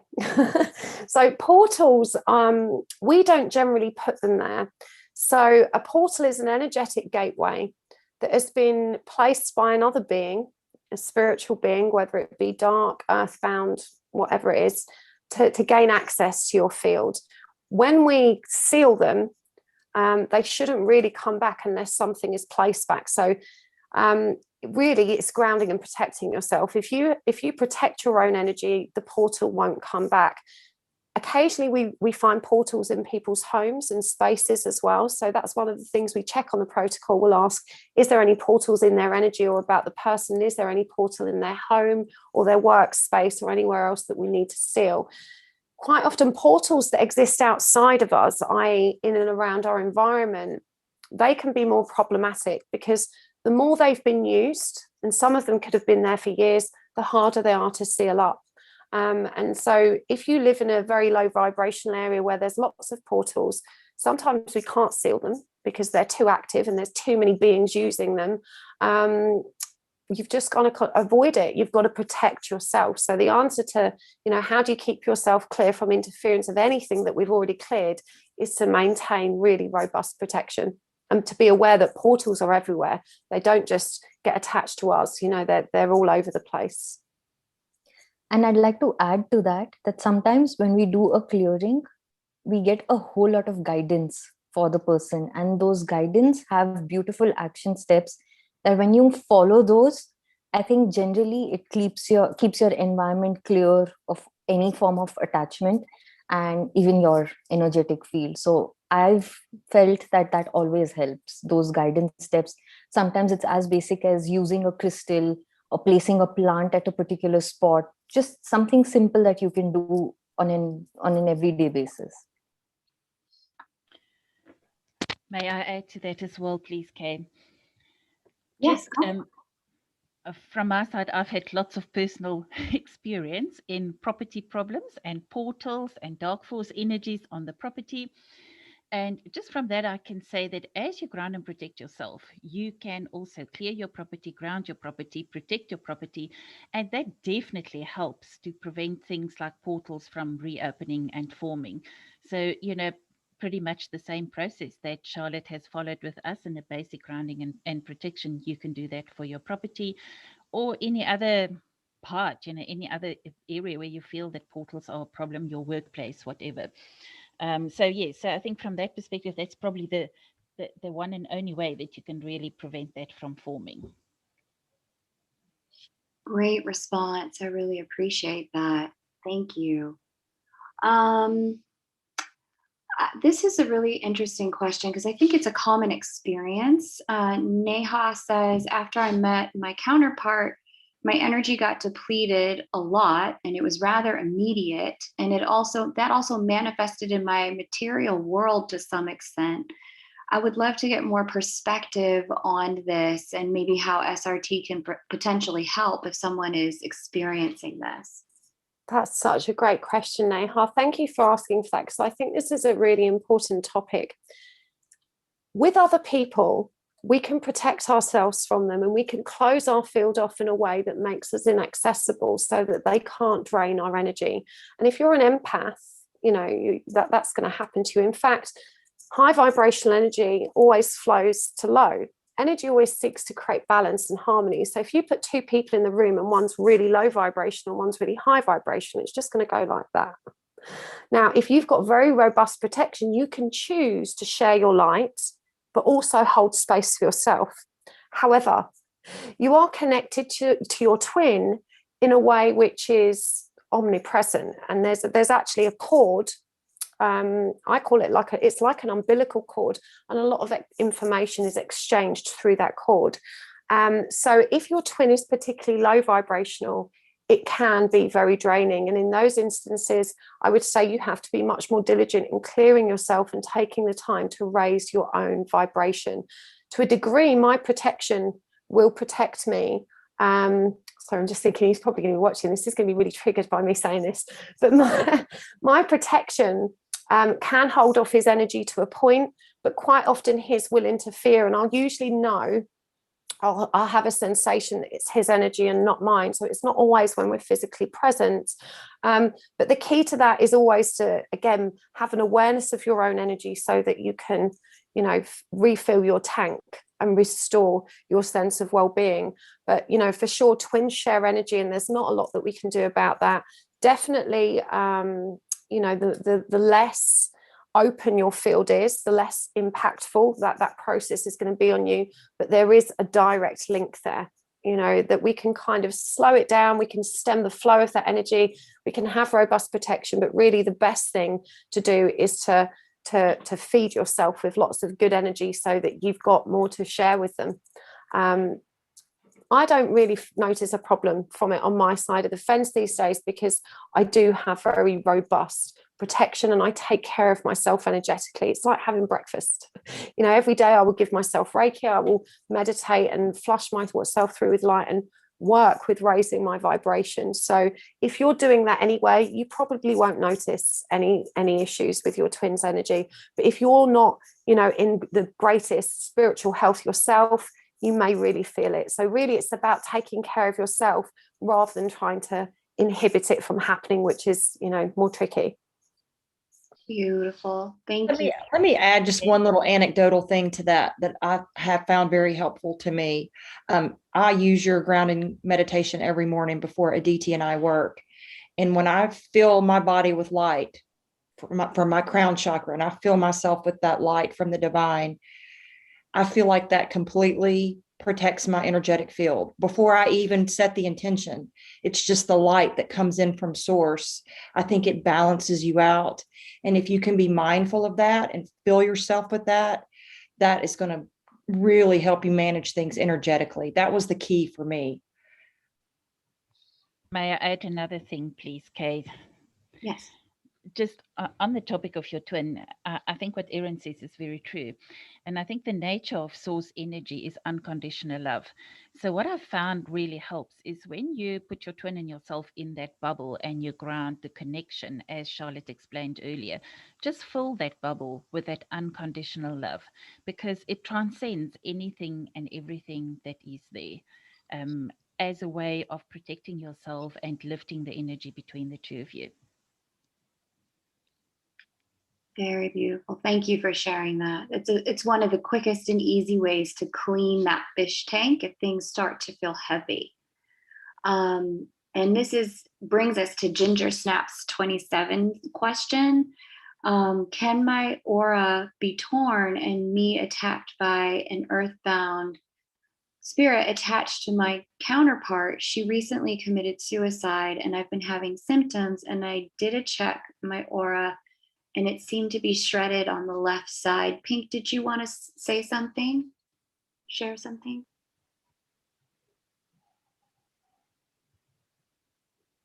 We can't hear you. Okay, we may come back to Pink, but that's such a great question, Ginger Snaps. Would love to hear insight on this from the team here. I'm happy to go ahead, but do one of you guys want to answer this one?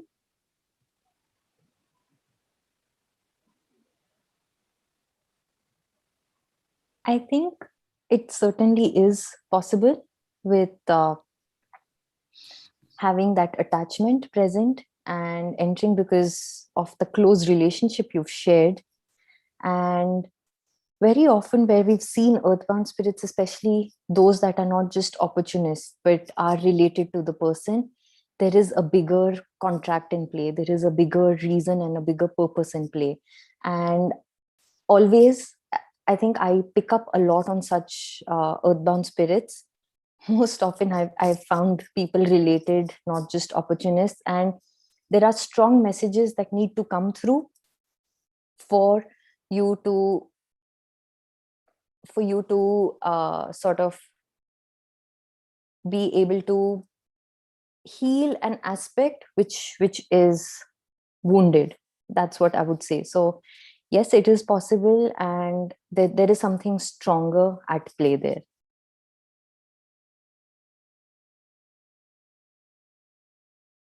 I mean, I'd like to add to that. As I said, earthbounds can be very problematic, whether they're known to us or not. And the issue with them is that they have a great deal of impact on our energy. They can adjust our feelings, thoughts, our physicality.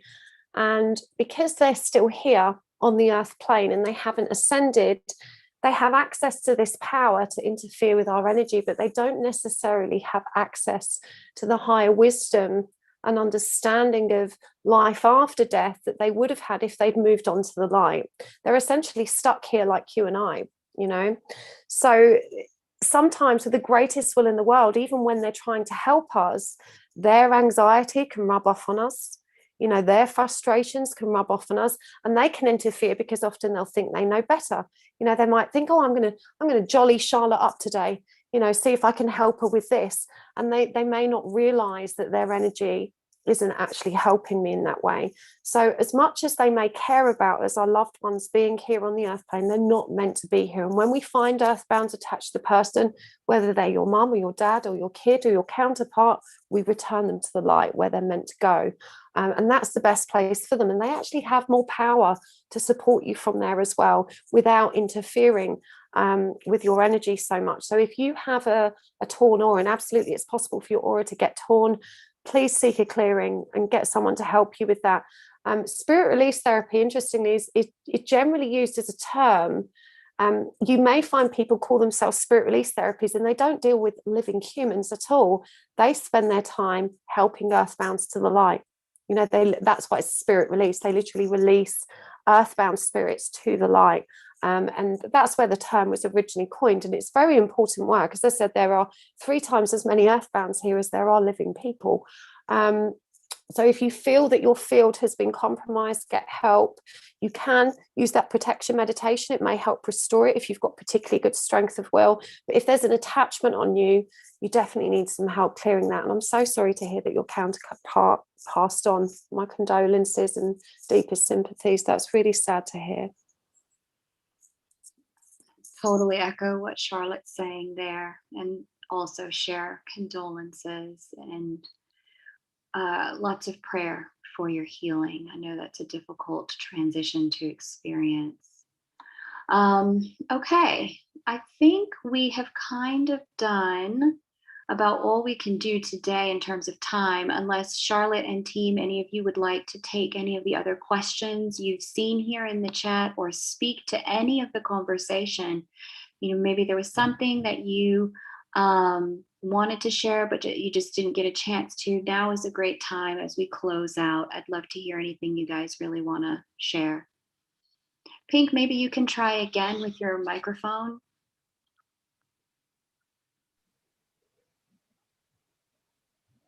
Yeah, it's still not coming through. There's an interference there. Ah, such a bummer, because I wanted to hear what you were going to say, Pink. Maybe if you type it in the chat, I can read it to everyone else, Pink. That would be fantastic, because your insights are always superlative. Thank you. I think I would like to share about I guess protecting our own energy requires us to apply discernment when we're allowing other people to work with our energy as well. When you're seeking either a spirit release therapist, a Reiki practitioner, an energy healer, someone that's activating light codes in you, anyone that's going to activate, change, offer healing or anything with your energy, you need to apply a high level of discernment. Seek recommendations, go into the Facebook groups or the comments on our pages and ask people, if you use this, ask within the community. There are a lot of people out there that jump on this bandwagon with the intention of making money from you that aren't safe. And this is why I think being part of a community of people that you can follow up, you can see where they've trained, you know who they work with, you know people who've used them, is really important. I don't want to scare you, but I want to share a story with you that happened last year with a lady that came to us for a clearing, and she'd found someone actually through YouTube, but they were a new channel. They had a very small channel, and this person promised that they would get them into union with their twin. They were doing energy work, but they were working from a place of ego, and the surge of energy that this person delivered shattered this person's energy field beyond repair. And it was very uncomfortable for me to have to, inform them that my guide said, you can never be a light worker.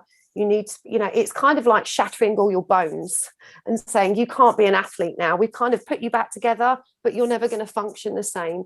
And so, people can unwittingly harm us, if they're not working from a place of light. People that are working with magic, hoodoo, voodoo, all of these things, you've got to be really, really careful. You've got to be so careful, and you've got to, look for reviews. And it's where you find that practitioner, I think, that matters. You will have noticed in the comments of my videos and other readers' videos, there's always someone saying, I want to recommend Dr. So-and-so that got my ex back with some magic. or people soliciting readings or, you know, healing business there. We are inundated with business because we have a real platform. Word of mouth spreads very quickly. We don't need to spam other people's channels. We don't need to solicit business in ill-dignified ways. So that's the first red flag for you. But please, buyer beware. You know, energy and magic is a very real thing. And you need to be absolutely certain before you allow someone to work with your energy that they are trustworthy and that they are working from the light. There are plenty of people that will take your money and do nothing.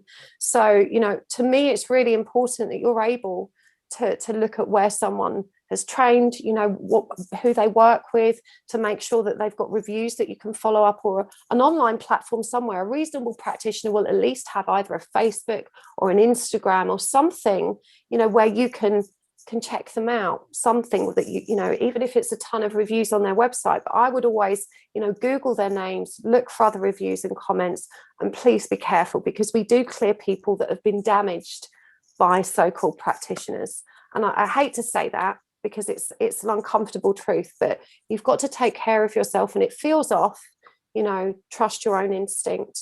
Yeah. Thank you for sharing that. And I also wanted to, we'll do a couple of things just to close out here. I have a comment here that Pink wanted to share, so I'm going to read that. And I'll also share something that my guides provided around, you know, maintaining protection. We'll talk about maintaining protection as we close out. And Charlotte, if you could just prepare to do kind of a closing, like raising of the vibration and protection, if you could prepare that for us as we close, that would be great. So Pink shares that after the clearing of our fields and the filter in the fish tank, she seems to like that analogy, the next level is to set the intention setting. And even if you don't believe in intention setting, but you believe in prayer, using your word to declare, I walk in the light and I stay in the light. We walk in the light and we stay in the light. She says, in my experience, this really enhances and prolongs the effect of any healing that you've done. Now, again, she says, it may not stay like this forever, but it takes away the fear from the subconscious, which is it. Whenever we are carrying fear vibration, she says, that opens up a weak spot. It magnetizes darkness to us when we are holding fear in our frequency. And this can be especially true in the twin flame ring. And so what you want to do, again, is just repeat to yourself after you've cleared and grounded and protected, whether you've done it yourself or you've gone to a practitioner. I walk in the light and I stay in the light. We walk in the light and we stay in the light. Again, prayer, intention setting, it really does have a powerful impact as you begin to rise in frequency in your own creatorship. Thank you for sharing that, Pink. Very powerful. I'll also say that my guide shared with me last year that once you started to hit that frequency of unconditional love, it does provide an aspect of protection, not just for your counterpart, but also for yourself. Again, because you have that cohesion in your field, you do become much brighter, but your field also becomes much tighter, a little bit more impenetrable, because the frequency is vibrating so high. So I wanted to make sure that I shared that as well. Let's go ahead and do a closing out meditation here, just to kind of, you know, we've covered a lot of topics that are important to understand, but I do understand that for many, the things that have been shared can leave you lingering in kind of fear vibration. And I want to make sure that we close out in a place where you're both aware, but also not holding fear. You're giving yourself the opportunity to move forward in your own discernment and in your own light. Charlotte, if you would close us out, that would be great. Absolutely. So we're just going to ground and protect quickly again, just for those of you that missed that part. And we're going to raise energy together and share that energy. And this is a very special thing to do in a group. So please join me in doing this. Just, again, put your feet on the ground. You can start by just getting yourself comfortable, giving you a few seconds just to get settled. And then start by taking some nice long deep breaths for me. So in through the nose, roughly for the count of 2 or 3, pause for a second and exhale all the way out until there's no breath left. So just continue taking those nice long deep breaths in, really paying attention to the sensation of air as it passes in through your nose, noticing how it feels against your lips as you exhale out. Just finding a nice, gentle rhythm with your breathing, just allowing yourself to already begin moving into a newly relaxed state. And your subconscious mind already knows why you're here. It's already sending the signals to your body to relax. The more you focus on your breathing, the more you can begin to feel your body sag with relaxation. So now, using the power of your own inner voice, just start by saying to yourself in your mind, I am relaxing my eyes. I'm relaxing my mouth and my jaw. I'm relaxing my neck and my shoulders. I'm relaxing through my arms. I'm relaxing all the way to the tips of my fingers. I'm relaxing through my chest and my tummy. I'm relaxing through my hips. I'm relaxing through my legs. I'm relaxing all the way to the tips of my toes. And just begin again with the eyes. Continue sending those instructions using your inner voice to each part of your body. And you can imagine that there's brilliant white light flowing through you, relaxing every cell and atom in your body. And the more you continue to send those instructions to yourself to relax, the more relaxed you become. Your body literally does as your mind instructs it. You always have full power to bring yourself to this much calmer and more relaxed state of being. So if you haven't already, just make sure your eyes are closed now. And just begin to imagine in any way which is right for you. You don't have to visualize, you can feel or imagine in any way that you have roots growing from beneath your feet. And just send them deeply down into the earth so that they're moving through every layer of the earth's crust, traveling towards the earth's center where there is light. Just allow your grounding roots to wrap themselves around this light. And in doing so, they begin to draw that light up, pulling it up through your root system, and you can feel a gentle rush of comfort as this grounding earth energy makes its way towards your body. Just allow it to move into your body now, noticing a feeling of perfect peace rush through you as this grounding earth energy fills you up. Just allowing it to move in and around you. And when you feel filled up with that grounding earth energy, just allow yourself to become aware of the brilliant white light above you from source. Just draw this energy into your crown now. This perfect flow of pure, unconditional love. Just allowing it to rush into your crown. And every cell and atom in your body is opening up to receive this light. And you can feel it rushing through your bloodstream, moving in and around all of your vital organs, sinking deeply into your bones. Just noticing a feeling of perfect contentment, peace and trust settle within your heart space as this beautiful loving light begins to swirl around you, forming that bubble of protection and sealing that bubble with something hard and shiny that feels really good and protective to you. And say to yourself in your mind, I am protected. I am safe. It is my will, and so it is. Just take a moment to enjoy how good it feels to sink deeply into this light that you've created for yourself, this space of perfect peace and perfect trust. And now, once more, using the power of your inner voice, we're going to raise the vibration of this space and generate more energy to share with everyone in this group and beyond. So just start by using your voice in your mind to say, I am love. I am love. I am love. Just continue using those words and notice that the more you declare you are love, the more loving energy you create. You may notice a beautiful rush of joyful emotion, comfort and peace as this energy begins to expand within you.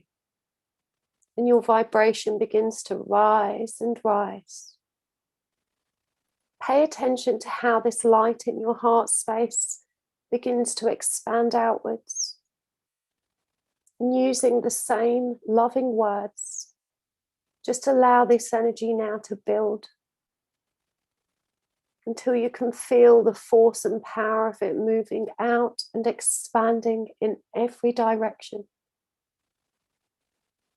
And when you feel that the force is so great that you can no longer contain it within your own bubble, allow it now to spill from you in every direction towards every living being that needs it the most. Honoring all the happy souls in this group today. Honoring Kaymun for holding this space for us. Sending your loving light to anyone that needs it. And noticing as it radiates and flows from you in abundance, that you receive even more loving light for yourself. Just allow yourself to enjoy how beautiful it feels to give love and to be loved in this moment. Unconditional love is the highest frequency of light available to humans. And in this moment, you now know that you always have the power to cultivate this state for yourself and for others. And that in doing so, you empower the whole planet to live more graciously and more lovingly. So just take a moment to sit in gratitude for this beautiful gift, for your own pure and loving heart, and for the generous love that is also shared with you in this moment. In recognition of the more you give, the more you receive. Everything is always harmonious when you bring yourself to this blissful state and allow yourself to open up and be a part of it. So just sit with this energy a moment and enjoy how special it is to be a part of this loving collective. To send out gratitude to the universe, to spirit, and to everybody here today for extending their love and protection to you. And now bringing your awareness back to your breath. Breathing deeply, noticing again the air coming in through your nose and the sensation of it passing out through your lips. Breathing back into your body, bringing yourself fully back into the present, gently stretching fingers and toes, feeling even better than before, brighter and lighter in every way, healthy, strong, and full of vitality, bringing yourself fully back into the room, back into the present, eyes open, wide awake.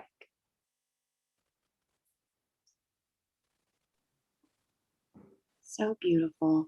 Thank you for that, Charlotte. It's a beautiful way to close today. And thank you to our guests. You can find links to everyone who joined our panel. You can find links to do a SRT clearing with them. But right below this video, I'll also be linking how you can sign up for training, where to go so you can sign up for training. And if you enjoyed this video and you're new to the channel, please subscribe. Give this video a thumbs up. I provide new and full moon guidance and energy updates for the Lightworker and Twin Soul community, as well as interviews with healers and teachers to help facilitate our journeys toward more light, holding more love, and toward our own divinity. Thank you again, everyone, for being here. It was a pleasure to be able to host. Take great care. Kay. You're welcome. Thank you. Thank you, everyone.